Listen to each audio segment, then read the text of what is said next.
तो भाई सब लोग अपना अपना एक इंट्रोडक्शन दे दो, कुंदन से स्टार्ट करते हैं। स्टार्टिंग चलिए। विद कुंदन। चलो कुंदन, तुम पहले भी आ चुके हो हमारे साथ, हमारे व्यूअर्स हाँ। जानते होंगे तुम्हें। Hello, my name is J.R. Kundan, studying in CET Bhubaneswar, currently living in Bhubaneswar, and I am an anime lover. Yeah, so Nice. Adish next. Hello, I am Adish Sasmal. I live in Kullakara, Odisha, and I have watched animes like Cowboy Bebop and My Hero Academia, Naruto, and also Noblies and Jujutsu Kaisen and Golden Boy. Okay, so Yeah. Amritanshu next. Good. Hi, my name is Amritanshu Rao, and I live in Cuttack, and I just recently started watching anime since last 2 years. So I have watched a few animes. So yeah, hope you like this video. So basically, thank you to all of you for joining today's podcast. And starting question मेरा ये रहेगा कि web series भी आजकल बहुत चल रहा है। जब से लॉकडाउन हुआ है तो वो एक अलग ही रेट पे बढ़ गया है। अब अगर इसके कंपैरिजन में हम एनिमे रखें, एनिमे कहाँ पे अभी स्टैंड कर रहा है इन टर्म्स ऑफ व्यूअरशिप, और एनिमे वर्सेस वेब सीरीज के बारे में हम बेसिकली थोड़ा बात करना चाहते हैं।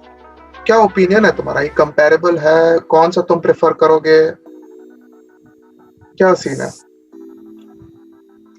जो एनिमे है वो completely डिफरेंट लीग में है। तो वेब सीरीज में देखो, जनरली एनिमे और वेब सीरीज में ये डिफरेंस है कि देखो हर एनिमे क्या करता है, ज़्यादातर मतलब बहुत सारे कैरेक्टर इंट्रोड्यूस कर देते हैं।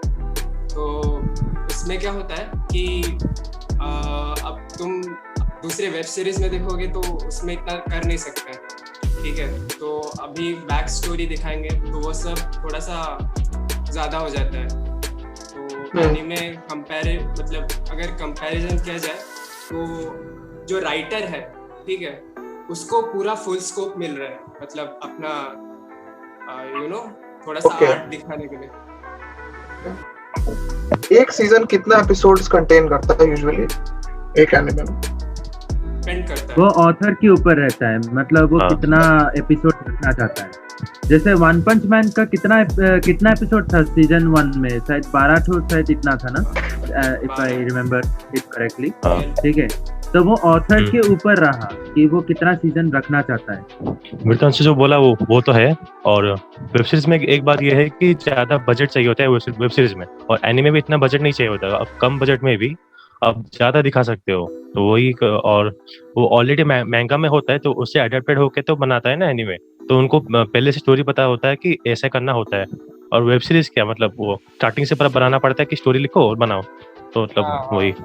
इसमें बहुत बारी केस भी ऐसा हो जाता है ना कि एंडिंग कभी खराब हो जाए या किसी का एक्टिंग खराब हो जाए तो वेब सीरीज गिर गया, उसका सारा कुछ गिर गया। लेकिन वही महंगा में सारा कुछ डिस्क्राइब्ड है, वो स्टोरी वही क्या, आप उसको आप अपने हिसाब से चेंज करो और सही एक अच्छा सा प्रॉपर सा एंडिंग दो। Of course no doubt anime के भी बहुत सारे जॉनर्स होते हैं। तो जैसे क्या मेरा पर्सनली मूवीज का जो फेवरेट जॉनर है वो है थ्रिलर। तो मतलब एनिमे में भी ऐसे बहुत सारे जॉनर्स है। तो मतलब तुम तीनों का कौन सा जॉनर फेवरेट है ज्यादा? जॉनर्स तो वैसे काफी कुछ है, मतलब वैसे पर्सनली मेरे को एक्शन और थोड़ा सा साइकोलॉजिकल जो होता है वो मेरे को पसंद है, और थोड़ा सा हिस्टोरिकल भी हो तो भी अच्छा लगता है। तो एक्शन तो ऐसे ही सबको पसंद है, तो साइकोलॉजिकल में भी ये मेरा पर्सनल है, लेकिन साइकोलॉजिकल थोड़ा मेरे को पसंद है। जैसे कि हमारा हो गया हंटर एक्स हंटर बोलते हैं लेकिन हंटर एक्स हंटर है, मतलब मैं बोलता हूँ। वो एनिमे में काफी कुछ ज्यादा मतलब साइकोलॉजिकल कैसे मतलब बनता है, प्रेशर, वो सब, तो वो सब दिखाते हैं। जब मतलब वो सिर्फ एनिमे में ही दिखा सकते हैं देखा जाए तो, क्योंकि अलग वेब सीरीज में ऐसे थोड़ा सा स्लो मोशन करके नहीं दिखा सकते, वो थोड़ा सा वियर्ड लगेगा। सिर्फ एनिमे में ही ऐसा करते हैं एक्चुअली, मैं देखा हूँ। तो वो प्रॉपरली एक्सप्लेन करते हैं कि किस साइकोलॉजिकल सिचुएशन में वो कैरेक्टर जो फेस कर रहा है अभी सिचुएशन वो कैसा है, तो फुल्ली डेप्थ में चला जाता हूँ। तो डेथ नोट भी तुम्हारा इस कैटेगरी में आएगा क्या? साइकोलॉजिकल नहीं, थोड़ा सा फिलोसॉफिकल में आ जाएगा वो। नहीं वो साइकोलॉजिकल भी है वो, जैसे वो खेल हाँ वो एक दूसरे के साथ मतलब हाँ ज्यादातर मिस्ट्री है वो, मतलब थ्रिलर भी है। सही मुझे अभी भी याद है डेथ नोट में एक सीन था, वो एक थीफ जो बस के अंदर रहता है और उसको कैसे प्लानिंग से मारता है, मतलब वो डेथ नोट के एक पेपर को लेते उस थीफ को दे देता है और वो थीफ जैसे ही वो खाली पेपर को देखता है उसके सामने भूत दिखता है और जैसे ही वो बस से बाहर निकलता है वो आदमी कार जैसे करके ठोकेगा उसके मुंह पे। ये मतलब प्लान्ड थ्रिलर है ये डेथ नोट, तो अभी ये अलग लेवल का है। सो ऑलराइट, सो तुम लोग का फेवरेट आतिश? जनर तो बहुत सारा है, मतलब सोनेन है और अभी सोनेन में क्या होता है, यंग टीन जो है, टीनेजर लोग उनके ऊपर बेस होके होता है, वो उनको एम करता है। तो क्या मतलब अभी तो टीन लोगों का ज्यादा मतलब पॉपुलेशन बहुत ज्यादा है, तो इसलिए वो मोस्ट वॉच्ड है सोनेन। एक्शन सोनेन और science fiction, super hero super natural वो सब जानवर वो सब।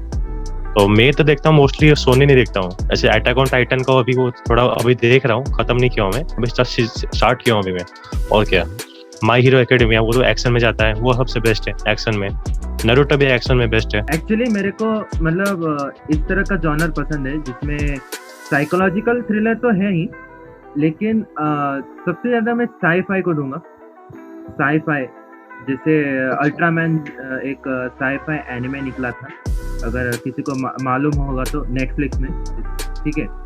फिर उसके बाद तुम्हारा अकीरा हुआ जो साई-फाई है, स्टेइन्स गेट हुआ वो भी एक साई-फाई है। एक्शन एडवेंचर्स में तो वैसे भी मेरा तो पर्सनल फेवरेट ही जैसे सामुराई चांचुन का था, ठीक है, जैसे My Hero Academia, Naruto, obviously Guilty Crown, ये सब बहुत अच्छे लगते हैं मुझे। तो एक्चुअली एक्शन एडवेंचर शोनेन इस सब में से क्या देता है हम लोग को जो फिलोसॉफिकल लाइफ है ना, उसमें जिंदा रहने के लिए हम लोग को वो एक्चुअली वो एनिमे बेस्ट सूटेड है मेरे हिसाब से। और पर्पस, लाइफ का पर्पस क्या है वो सब दिखाता है, लाइफ का एक्चुअल पर्पस क्या है। और लाइफ का पर्पस जानना है ना, मैं बोलता हूँ हंटर एक्स हंटर देख लो, सॉरी हंटर और भी है, फुल मेटल अल्केमिस्ट ब्रदरहुड। सबका मतलब टॉप अगर मैं 3 निकालूं, एक चीज कॉमन मिलेगा वो है नारुतो। तो यार नारुतो क्यों इतना लोगों को पसंद आता है? मैं मेरे टॉप लिस्ट में नहीं है, लेकिन मेरा एक क्लास में भी एक फ्रेंड आता है तो वो भी मुझे काफी फोर्स कर रहा था कि नारुतो देखो डेली बोलता था। हाँ मैंने देखा। क्यों नारुतो के साथ क्या सीन है ये? नारुतो क्या है, वो थोड़ा सा इमोशनल साइड दिखाता है हर कैरेक्टर का। तो उसमें कितना एपिसोड है तुम्हें पता है? नारुतो और नारुतो शिपुडेन मिला के ऑलमोस्ट 700 एपिसोड। हाँ 700 कितना, हाँ 220 पहले सीजन, फिर शिपुडेन 500। उसी को देख के लोग डर जाते हैं भाई, रह रहे हैं इसमें। हाँ राइट, यही रीजन था मैं स्टार्ट नहीं किया। अरे वन पीस को ले लेना। मैं बता रहा हूँ क्या करना है उसमें, मैं तुम्हें नहीं तो फिलर लिस्ट दे देता हूँ, ठीक है, उसको स्किप मार देना, तुम 25 दिन में खत्म कर दोगे। हाँ वही बात, वही स्टार्ट इम्पोर्टेंट है। स्टार्ट एक बार हो गया तो फिर तो आप कंटिन्यू करो। उसका स्टार्टिंग का एपिसोड भी ठीक है, मतलब फास्ट से बस। हाँ पहले 2-3 एपिसोड में भी तुम्हारा इंटरेस्ट आ जाएगा, देखने का मन होगा, बस देखना तो है। पहला एपिसोड अच्छा है वो, मतलब एक बच्चे, मतलब लोग बोलते हैं कि मतलब नारुतो थोड़ा सा चाइल्डिश है, मतलब नारुतो चाइल्डिश इसलिए क्योंकि फर्स्ट ऑफ ऑल वो लोग मतलब बच्चे के पर्सपेक्टिव से दिखा रहे हो।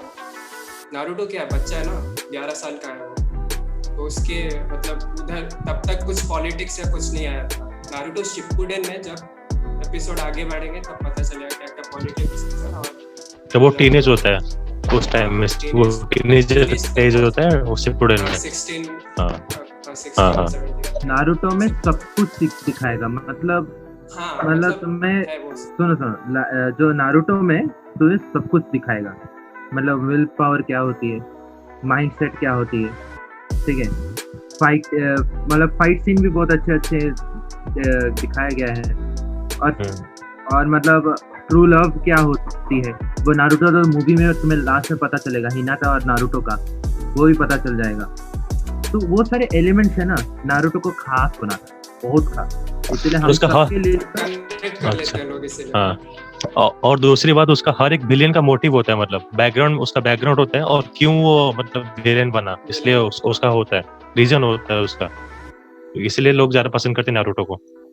इसलिए 720 एपिसोड्स है, इतना लंबा इसलिए खींच गया, हर एस्पेक्ट कवर कर रहे थे। 20 है बट उसमें से 300 तुम्हारे फिलर्स हैं। ठीक है, मतलब उसका कोई रियल मोटिव का, उसके पीछे का कोई रियल मोटिव नहीं, सिर्फ अपने आप को गुंडा मानो, उसका बड़ा मुच्छे होंगे, पूरा कॉस्ट्यूम होंगे, दुनिया खत्म करना है बस मुझे।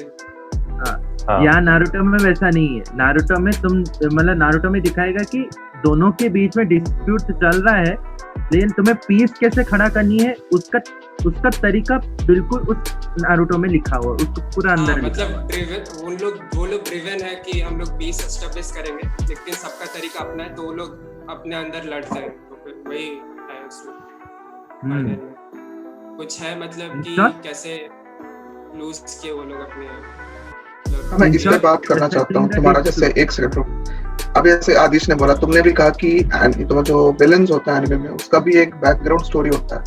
ऐसा नहीं कि वो नॉर्मल पूरा pure black and white scene नहीं है, वो विलेन भी है तो उसका तुम कुछ कनेक्ट कर पाओगे उससे।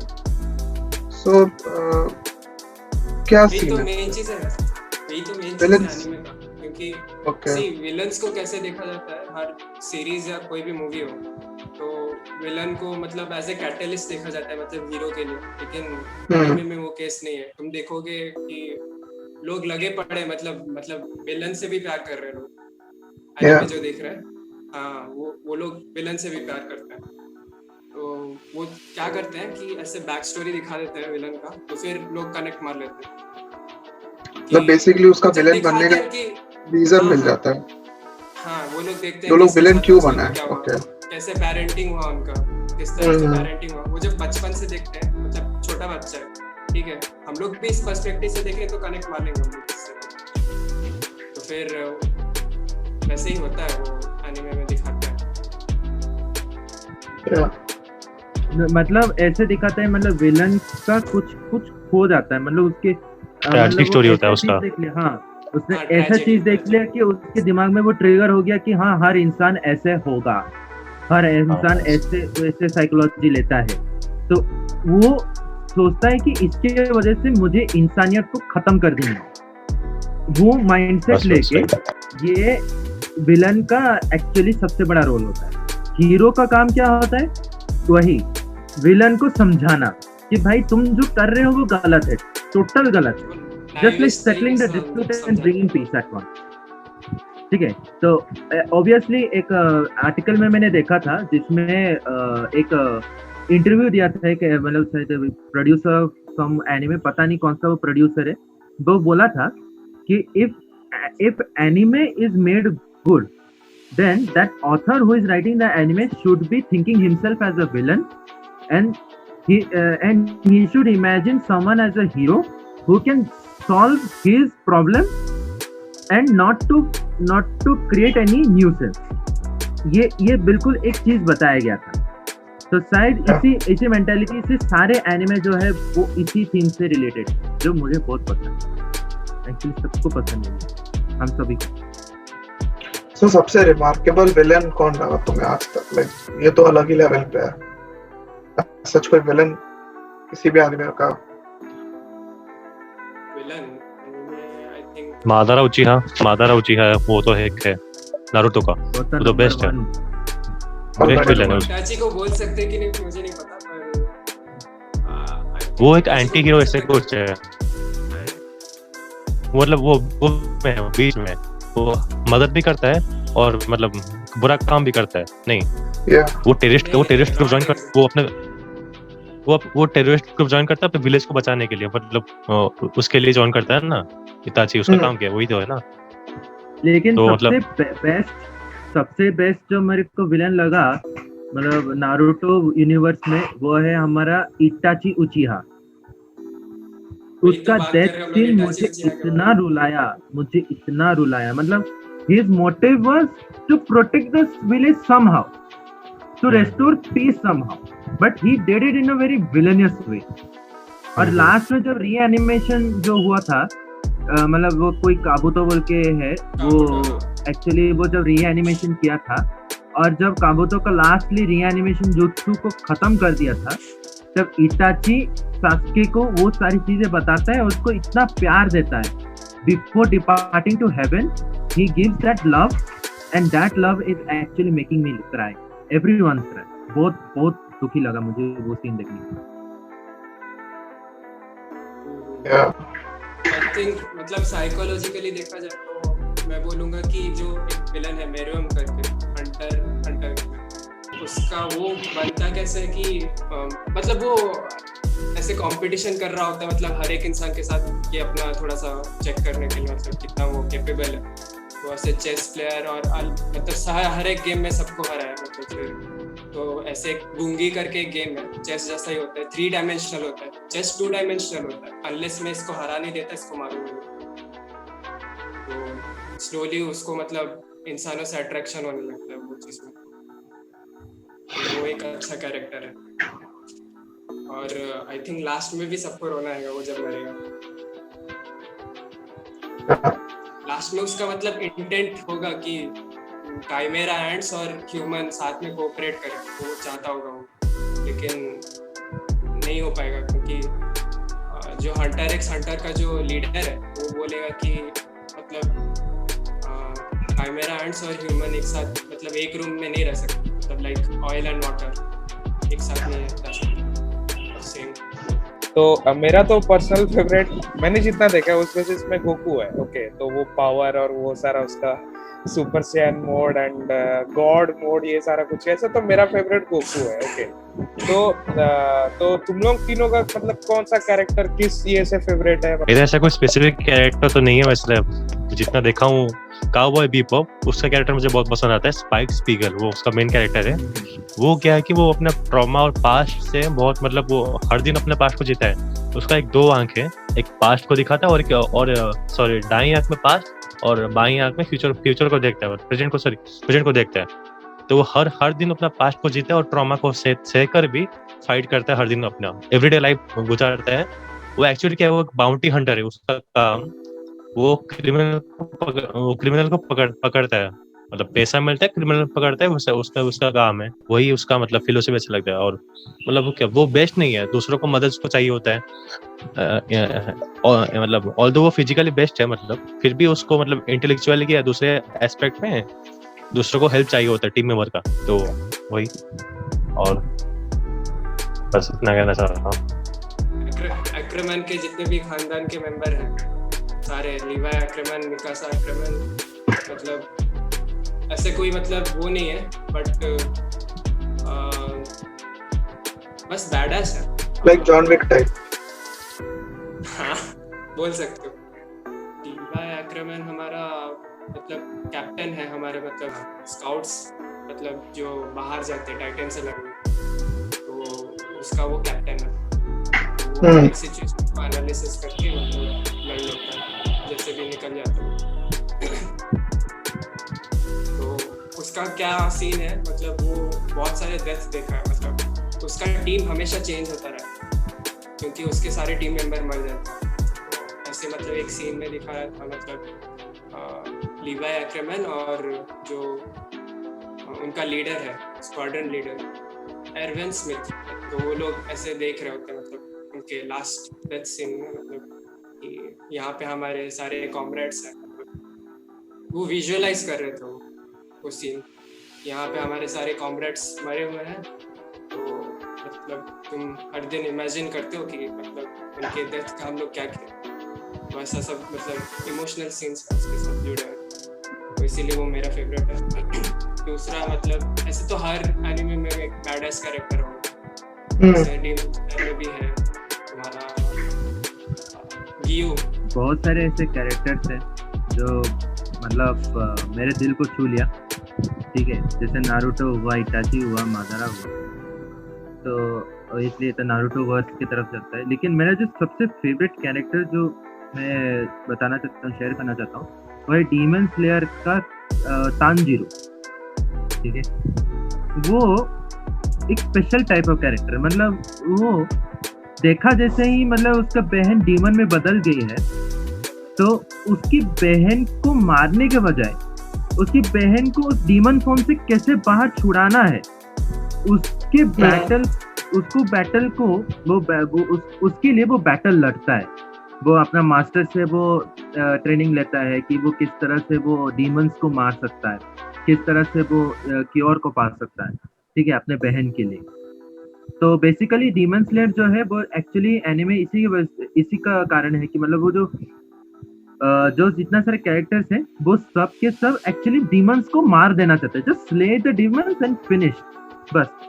लेकिन यहाँ पे एक अलग सा स्टोरी है कि मतलब वो अपनी बहन है, वो आता खुद का बहन है, खून का रिश्ता है।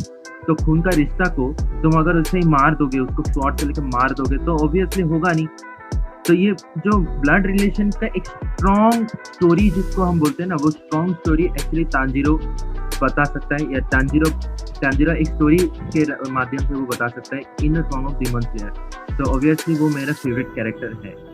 तो it's just like blood relationship coming to limelight. So he's my favorite. Demon Slayer मैं अगर बोलूँ एक्सप्लेन करूँ तो फिर one of the most beautiful anime